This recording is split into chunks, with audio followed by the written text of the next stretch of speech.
మరణించి చనిపోయినటువంటి మా నాన్నగారి ఆత్మశాంతి కోసం ఈ ప్రభువుల పూజలు సమర్పించుకుంటూ దేవాదేవుడు తన యొక్క ఆత్మకు నిత్య విశ్రాంతిని దయచేయాలని చెప్పేసి, అదేవిధంగా మా కుటుంబంలో మాకందరికీ కూడా ఆ దేవాదేవుడు తోడుగా ఉండాలని, కోరటగా ఉండాలని ఈ యొక్క దివ్యవారి పూజలు ప్రత్యేకంగా చనిపోయినటువంటి నా తండ్రి ఆత్మ కోసం మిమ్మల్ని అందరినీ కూడా ప్రార్థించమని, తనకు నిత్యానందము, పరలోక ఆనందము, మోక్ష భాగ్యం లభించాలని చెప్పేసి మీరందరూ కూడా ప్రార్థించమని, మీ యొక్క ప్రార్థన సహాయం అతని యొక్క ఆత్మకు నిత్య విశ్రాంతిని కలుగజేస్తుందని విశ్వసిస్తూ ఈ యొక్క దివ్యవారి పూజలో మనందరం కూడా భక్తితో ప్రార్థించుకుందాం.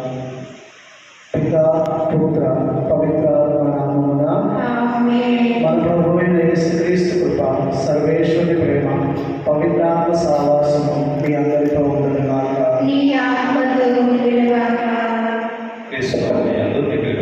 సహోదరి సహోదరులారా, జనన మరణములు అనేవి జీవం. ఒక దశ నుంచి మరొక దశకు వెళ్ళేటటువంటిది. క్రీస్తు ప్రభువు మనందరికీ కూడా మరణమైనటువంటి దశ నుంచి పునరుద్ధానమైనటువంటి దశలోనికి తీసుకుని వెళ్ళి తద్వారా పరలోకంలో ప్రవేశించేటువంటి భాగ్యాన్ని దయచేసి మన విశ్వాసాన్ని ప్రభు బలపరిచారు. క్రీస్తు ప్రభు మరణం వరకు కూడా మనందరం మరణమే చివరిదిగా అంతముగా భావించాం. కానీ క్రీస్తు ప్రభు తన మరణం ద్వారా, తిరిగి పునరుద్ధానం ద్వారా మన విశ్వాసాన్ని బలపరుస్తూ మరణం అనేటటువంటిది అంతము కాదు, మరణం తర్వాత పునరుత్థానం ఉన్నదని ప్రభు మనందరికీ కూడా తెలియజేశారు. మన వాక్యంలో కూడా వింటాము. 2వ కొరింథీయులకు రాసినటువంటి గ్రంథములు 12వ అధ్యాయము 36 వచనం నుంచి 44 వచనాల్లో మనం చదివినప్పుడు, యోబు అనేటువంటి వ్యక్తి ఇదిగో ఆ యొక్క యుద్ధంలో మరణించినటువంటి సైనికుల కొరకు పాప పరిహారం బలిగా 2,000 నాణ్యములు వారి నుంచి స్వీకరించి, వారు ఒకవేళ దేవునికి వ్యతిరేకంగా పాపం కట్టుకున్నట్లయితే ఆ పాపము క్షమించాలి అంటే ఇదిగో వారికి పాప పరిహార బలిని సమర్పించాలి. ఎందుకు అంటే ఆయన పునరుత్థానమును విశ్వసిస్తూ ఉన్నాడని మనం పాత నిబంధనలను చదువుతున్నాం. మన యొక్క సహోదరుడు మాచర్లదాసు ఆకస్మిక అకాల మరణము మనందరికీ తెలుసు. మన పరిశుద్ధ గ్రంథంలో చూస్తున్నాము. లాజరు కూడా ఆయన యవ్వనంలో ఉండగానే మరణించారు.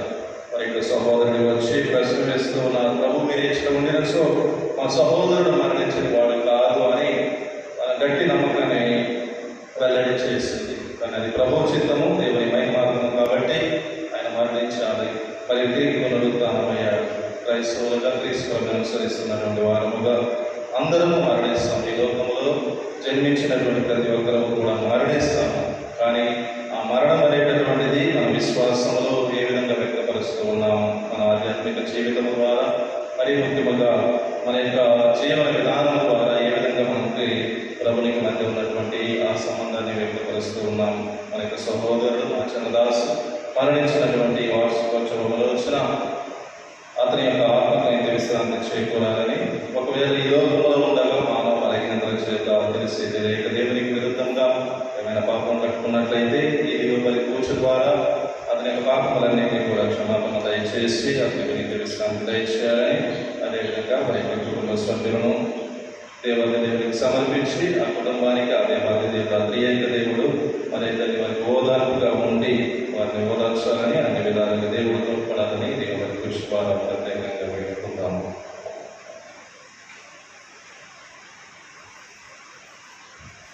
పాట నెంబర్ 49. కన్నీరు కాచి మన్నింపు కోరి శరణము నీవే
అయిన సర్వేశ్వరుడు మనకు దయచూపి మన పాపములను మన్నించి మనల్ని నిత్య జీవనకు చేర్చుగా.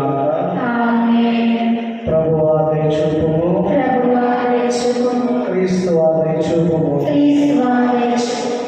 ప్రభువా దయచూపుము. ప్రభువా దయచూపుము.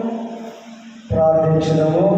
ఓ సర్వేశ్వర, విశ్వాస మహిమయు నీతిమంతుల జీవనముపై నీవు నీ కుమారుని మరణతాముల ద్వారా విమోచింపబడిన మమ్ము కరుణింపుము. మరణించిన నీ దాసుడు మార్చిన దాసుపై దయచూపి పునరుత్థాన పరమ రహస్యమునందు నమ్మికించిన అతడిని పరమానందమును చేర్చుము. నీతోను పవిత్రాత్మతోను కలిసి యుగయుగములు జీవించు పరిపాలించు మా నాథుడు నీ కుమారుడైన యేసుక్రీస్తు ద్వారా ఈ మనవి చేయించున్నాము. ఆమేన్.